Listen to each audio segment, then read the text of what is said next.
गीता का जो सनातन धर्म है वो अपनी तरफ नहीं किसी को खींचता, जबकि दुनिया के अधिकतर धर्म अपनी तरफ लोगों को खींचते हैं। कुछ तलवार के जोर से खींचते हैं, कुछ पैसे के जोर से खींचते हैं, कुछ दूसरे लालच देकर खींचते हैं।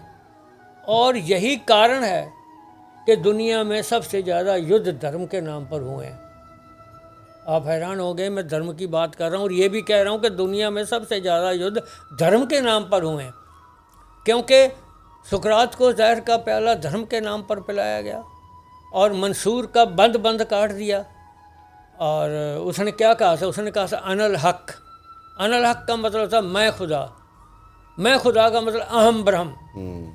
और जो इस्लाम में वो तो अहम ब्रह्म को मानता नहीं, जैसे मैंने पहले कहा, वो तो कहता है खुदा, हम तो खुदा के बनाए हुए खिलौने हैं। तो उसका बंद बंद काट दिया। और इसी तरह मैं फिर दोबारा कहना चाहता हूँ कि बद्दा बहादुर है, गुरु अर्जन देव है, छोटे छोटे बच्चों को 9-9 साल के वो दुल्हे, वो चांद से मुखड़े, ईंटें कितनी लगी गिनवाने आ रहा हूँ, मैं शहीदों के खून की याद दिलाने आ रहा हूँ। तो वो धर्म के नाम पर ही उनको दीवारों में चढ़ा दिए। क्यों? क्योंकि हर धर्म, इसको सनातन धर्म छोड़कर हर धर्म अपनी तरफ खींचता है। वो यही कहते थे कि तुम इस्लाम अडॉप्ट कर लो, तुम क्रिश्चियन अडॉप्ट कर लो, तुम ये धर्म मान लो। और इसलिए, और गीता की जो बात है वो वैसे नहीं मैं कह रहा, चैप्टर 7 श्लोक नंबर 21 भगवान कृष्ण कह रहे हैं कि जो जिस देवता को मानता है मैं उसकी श्रद्धा मजबूत करता हूँ। देखो कितनी बड़ी बात है, जो जिस देवता को मानता है मैं उसकी श्रद्धा मजबूत करता हूँ।